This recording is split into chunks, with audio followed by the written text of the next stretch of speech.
Hello friends, welcome back again. इस video के अंदर हम एचटेट टीजेटी साइंस जो 2020 में हुआ था उसमें जो फिजिक्स के क्वेश्चन थे उन्हीं के सॉल्यूशन को हम कंटिन्यू करेंगे। और हमारा क्वेश्चन है, A convex lens of focal length 8 centimeter is kept in contact with a concave lens of focal length 10 centimeter। मतलब आपको एक कन्वेक्स लेंस गिवन है जिसकी फोकल लेंथ 8 सेंटीमीटर है और एक कनकेव लेंस गिवन है जिसकी फोकल लेंथ 10 सेंटीमीटर है। What will be the focal length of this combination. मतलब आपसे पूछ रहा है कि उन दोनों का रिजल्टेंट फोकल लेंथ बताइए। मीन्स आपसे कह रहा है एक कन्वेक्स लेंस है जिसके साथ क्या है, एक कनकेव लेंस है। ये आपका L1 जो लेंस है और ये L2 लेंस है। L1 जो है वो कौन सा लेंस है, कन्वेक्स लेंस है। इस लेंस की जो फोकल लेंथ होती है, इसकी जो कन्वेक्स लेंस की जो फोकल लेंथ होती है वो पॉजिटिव होती है। कैसी होती है, पॉजिटिव। और दूसरा लेंस L2 क्या है, कनकेव लेंस है।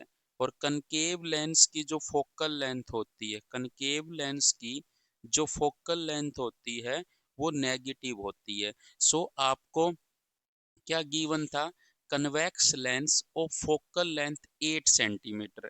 मतलब L1 कन्वेक्स लेंस की फोकल लेंथ 8 सेंटीमीटर है। इसकी फोकल लेंथ मैं f1 मान लेता हूँ और इसकी फोकल लेंथ को मैं f2 मान लेता हूँ। तो f1 क्या लेनी पड़ेगी, पॉजिटिव लेनी पड़ेगी। तो 8 सेंटीमीटर के आगे क्या लगा देते हैं, प्लस। और f2 जो है वो आपको 10 सेंटीमीटर गिवन थी तो उसके आगे क्या लगाना पड़ेगा, माइनस। ये प्लस और माइनस का कंसेप्ट आपको समझ आएगा ऑप्टिक्स से, कि कन्वेक्स लेंस वो लेंस होता है जिसकी फोकल लेंथ पॉजिटिव होती है और कनकेव लेंस वो लेंस होता है जिसकी फोकल लेंथ नेगेटिव होती है। तो f2 इसकी फोकल लेंथ है जो आपको 10 सेंटीमीटर गिवन थी, तो आपको साइन के साथ यूज करना होता है। तो f2 आप 10 सेंटीमीटर लोगे और f1 क्या लोगे, 8 सेंटीमीटर। तो इन दोनों का रिजल्टेंट, मतलब इन दोनों का कॉम्बिनेशन f क्या मान लेते हैं, resultant focal length. Resultant focal length मतलब इन दोनों को कंबाइन करने के बाद जो लेंस बनेगा उसकी फोकल लेंथ। मतलब इन दोनों को कंबाइन इफेक्ट, मतलब इन दोनों से हमारा कौन सा लेंस बनेगा उसकी जो फोकल लेंथ बतानी है, रिजल्टेंट फोकल लेंथ। और जब दो लेंस या दो से ज्यादा कांटेक्ट में होते हैं तो फोकल लेंथ होती है 1/f equal to 1/f1 plus 1/f2। कितने भी कांटेक्ट में होते सारों को ऐसे ही जोड़ते और ये है रिजल्टेंट फोकल लेंथ। तो 1/f1 1/8 और यहाँ पर माइनस का 10 रखेंगे तो ये माइनस का 1/10 हो जाएगा। तो एलसीएम लेंगे तो ये 40 आएगा एलसीएम। और यहाँ पर 40 को 8 से भाग करेंगे तो 5 और 10 से भाग करेंगे तो 4। तो ये 1/40 आ जाएगा 1/f। तो फोकल लेंथ कितनी आ जाएगी, f अगर इसका अपोजिट करेंगे तो 40 सेंटीमीटर, क्योंकि f1 भी सेंटीमीटर में था, f2 भी सेंटीमीटर में था। तो ये f जो कैपिटल F भी क्या आएगा, सेंटीमीटर में आएगा। तो रिजल्टेंट फोकल लेंथ क्या आ गई, 40 सेंटीमीटर, और जो क्या आई है, प्लस का आई है। तो इसका मतलब इसका जो आंसर होगा डी जो होगा इसका राइट आंसर होगा, +40 सेंटीमीटर।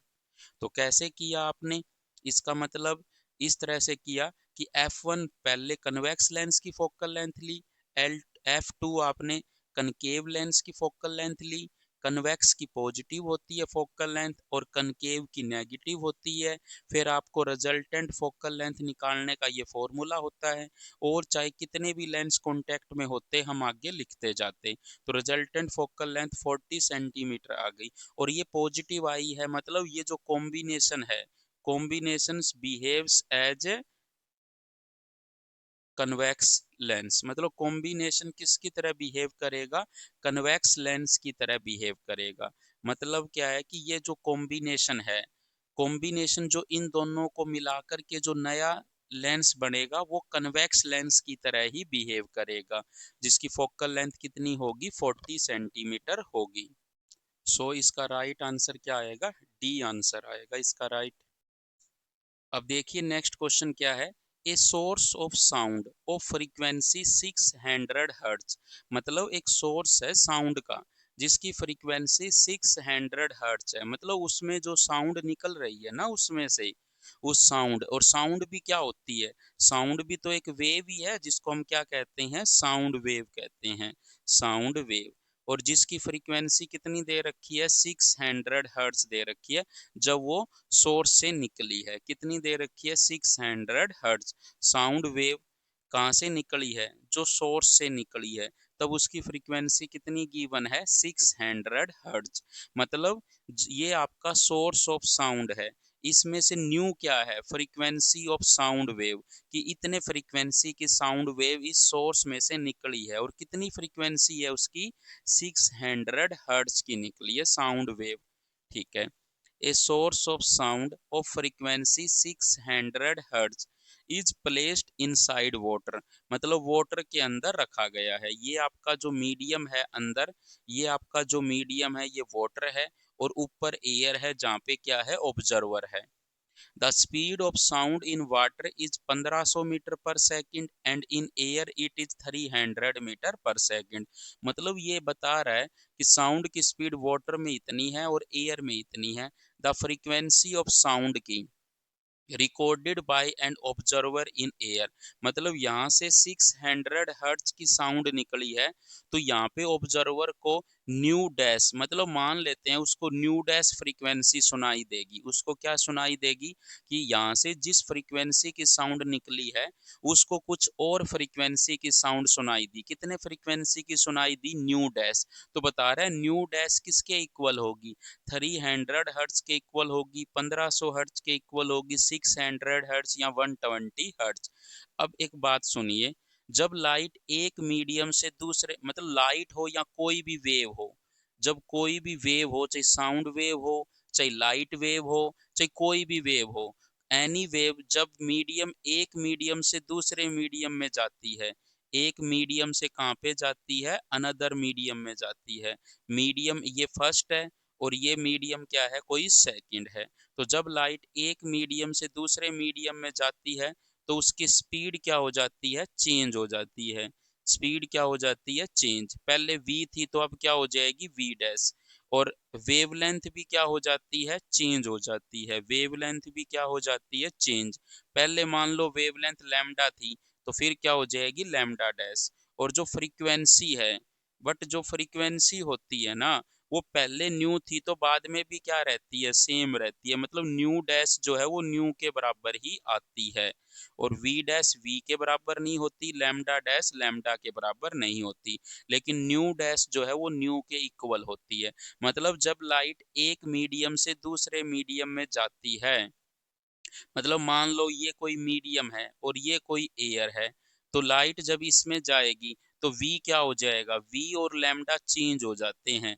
मतलब स्पीड और वेवलेंथ चेंज हो जाती है, लेकिन फ्रीक्वेंसी क्या रहती है, सेम रहती है। या फिर ये समझ लो, जब लाइट एक मीडियम से दूसरे मीडियम में जाती है, ये एक मीडियम है, ये मीडियम फर्स्ट है, और ये मीडियम क्या है, सेकंड है। तो यहाँ से जब इसमें जाएगी, तो v जो है, स्पीड भी क्या हो जाएगी, v एंड लैम्डा क्या हो जाएंगे, चेंज। लेकिन फ्रीक्वेंसी क्या रहेगी, f क्या रहेगी, सेम रहेगी। f क्या रहेगी, सेम। मतलब जब लाइट या फिर कोई भी वेव, साउंड वेव हो, लाइट वेव हो, कोई भी वेव हो, जब एक मीडियम से दूसरे मीडियम में जाती है, तो स्पीड और वेवलेंथ क्या हो जाती है, v और लैम्डा आपके चेंज हो जाते हैं। लेकिन जो फ्रीक्वेंसी है वो क्या रहती है, सेम रहती है। समझ गए कि फ्रीक्वेंसी चेंज नहीं होती, फ्रीक्वेंसी सोर्स की प्रॉपर्टी होती है, और v और लैम्डा मीडियम डिपेंडेंट होते हैं। सो हम ये कह सकते हैं कि अगर यहाँ से 600 हर्ट्ज की साउंड निकली है, तो एयर में भी उसकी फ्रीक्वेंसी 600 हर्ट्ज ही होगी। मतलब यहाँ से न्यू फ्रीक्वेंसी की साउंड निकली है, तो न्यू डैश भी किसके बराबर होगा, न्यू के बराबर होगा। सो इसका जो राइट आंसर होगा वो सी इसका राइट आंसर होगा। मतलब उसको 600 हर्ट्ज की ही साउंड सुनाई देगी। ये क्या कंसेप्ट यूज किया, कि कोई भी वेव, लाइट हो चाहे साउंड हो, एक मीडियम से दूसरे मीडियम में जाती है, तो वेवलेंथ और स्पीड चेंज होती है, फ्रीक्वेंसी चेंज नहीं होती है। अब देखिए नेक्स्ट क्वेश्चन क्या है, a metallic rod when placed in strong magnetic field, मतलब एक मेटेलिक रोड को स्ट्रोंग मैग्नेटिक फील्ड में रख दिया, aligns itself at right angle to the magnetic field, मतलब मैग्नेटिक फील्ड से परपेंडिकुलर क्या हो गई, अलाइन हो गई, मतलब वो मैग्नेटिक फील्ड से दूर भागने की कोशिश कर रही है, मतलब मैग्नेटिक फील्ड से रिपेल होने की कोशिश कर रही है। और जो रिपेल होते हैं वो कैसे मटेरियल होते हैं, diamagnetic. The nature of material is diamagnetic. तो इसका राइट आंसर क्या होगा, ए इसका राइट आंसर होगा कि उस मटेरियल की जो नेचर है वो डायामैग्नेटिक होगी। अगर वो उससे परपेंडिकुलर अलाइन न होती, वो कुछ एंगल पे अलाइन होती, तो वो पैरामैग्नेटिक होती, और उसी की डायरेक्शन में ही आ जाती तो फेरोमैग्नेटिक होती। मीन्स अगर वो 90 डिग्री पे अलाइन हो गई तो वो डायामैग्नेटिक है, अगर वो 0 और 90 के बीच में अलाइन होती तो वो पैरामैग्नेटिक होती, और उसी की डायरेक्शन में अलाइन हो जाती तो वो फेरोमैग्नेटिक होती आपकी। तो इसका राइट आंसर क्या होगा, ए इसका राइट आंसर होगा। अब देखिए नेक्स्ट क्वेश्चन क्या है, the value of carbon resistance, आपका जो कार्बन रजिस्टर होता है उसकी रेजिस्टेंस कितनी दे रखी है, 5 4 into 10⁻³ ohm, and percentage of tolerance कितनी दे रखी है, 5%। What is the colour code sequence of the carbon resistance, मतलब कलर कोड सीक्वेंस, हमें पता है कि जो रजिस्टर होता है उसके अंदर 4 स्ट्रिप होती है, 4 बैंड्स होते हैं, first band, second band, third band, fourth band. ये दोनों तो क्या प्रोवाइड करते हैं, डिजिट प्रोवाइड करते हैं, और ये मल्टीपल प्रोवाइड करते हैं 10 का, और ये क्या प्रोवाइड करता है, टॉलरेंस प्रोवाइड करता है। टॉलरेंस जो होती है गोल्ड के लिए कितनी होती है, 5%, सिल्वर के लिए कितनी होती है, 10%, और कोई भी कलर ना हो, नो कलर, नो कलर होता तो कितनी होती, 20%। मतलब टॉलरेंस जो है वो एरर होती है। तो टॉलरेंस गोल्ड की, अगर ये स्ट्रिप गोल्ड कलर की होती तो 5% होती, और सिल्वर कलर होता तो 10% होता, और नो कलर है तो 20% क्या होगी, टॉलरेंस होगी। और फर्स्ट ये जो दो कलर है ये हमें डिजिट प्रोवाइड कराते हैं, और ये थर्ड कलर क्या प्रोवाइड कराता है, मल्टीपल 10 का। अब ये जो आपको वैल्यू गिवन है 5 4, मतलब आपको रेजिस्टेंस कितनी दे रखी है, 5 4 इंटू 10⁻³ ओम, और टॉलरेंस कितनी है, ±5%। ये तो कह ही रहा है टॉलरेंस, परसेंटेज टॉलरेंस इज 5%, 5% है तो ये फोर्थ कलर श्योर है कि क्या होगा, गोल्ड होगा। तो ऑप्शन से देखो, गोल्डन गोल्डन, सिल्वर सिल्वर, ये दोनों तो नेग्लेक्ट ही हो गए, इन दोनों में से फर्स्ट और सेकंड में से ही ऑप्शन आपका सही होगा। अब देखिए ये 5 जो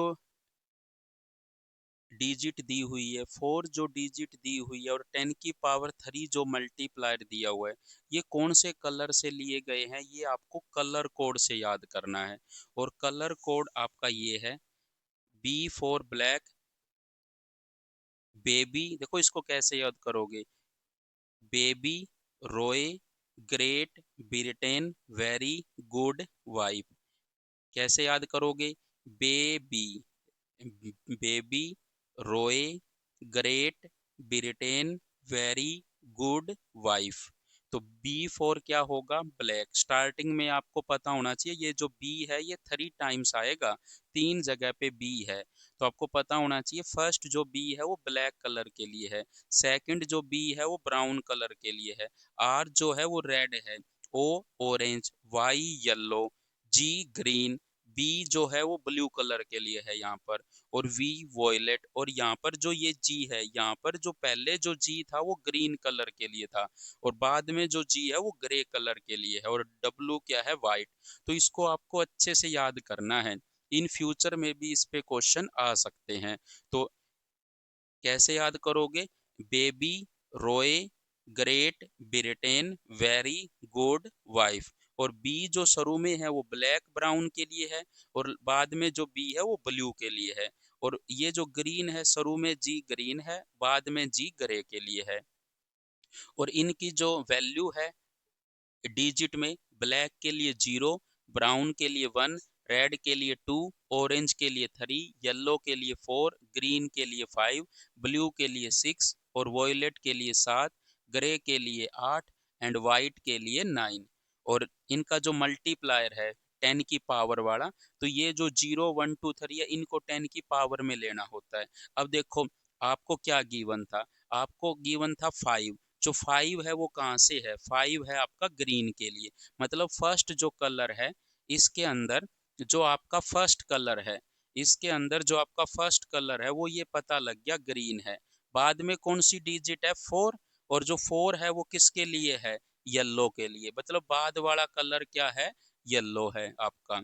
और अगेन क्या है, 10 की पावर 3, 10 की पावर 3 मल्टीप्लायर है, तो ये 10 की पावर 3 वाला ये रहा। तो इसका मतलब ये कौन सा कलर होगा जो मल्टीप्लाइड दे रहा है, वो ऑरेंज होगा। और लास्ट वाला क्या था, हमने देखा था गोल्ड था। तो इसका जो राइट सीक्वेंस बनेगा ग्रीन, येलो, ऑरेंज और गोल्ड। तो कैसे किया, फर्स्ट दो कलर आपको उस रेजिस्टेंस की डिजिट प्रोवाइड करते हैं। तो 5 जो डिजिट है वो किस कलर से ली गई है, ग्रीन से। और 4 जो डिजिट है वो किससे ली गई है, येलो से। और 10 की पावर 3 जो मल्टीप्लायर है वो किससे लिया गया है, ऑरेंज से। तो यहाँ पर ग्रीन, येलो, ऑरेंज आ गया। और ये जो फोर्थ कलर है वो आपको टॉलरेंस प्रोवाइड करता है। सो इसका जो राइट सीक्वेंस होगा ए और बी में, सबसे पहले होगा ग्रीन, फिर येलो, फिर ऑरेंज, फिर गोल्डन। तो इसका बी जो होगा वो राइट आंसर होगा। तो ये थे आपके क्वेश्चन जो एच टेट टीजेटी साइंस 2020 में आए हुए थे। वो हमने सभी फिजिक्स के क्वेश्चन सोल्व कर लिए इस पेपर के। Thank you so much for watching this video. अगर आपको कंटेंट रियलिटी में अच्छा लग रहा है तो प्लीज़ सब्सक्राइब करिए और शेयर करिए मैक्सिमम। आपकी जो सपोर्ट है वो मुझे और मोटिवेट करेगी और वीडियो बनाने के लिए।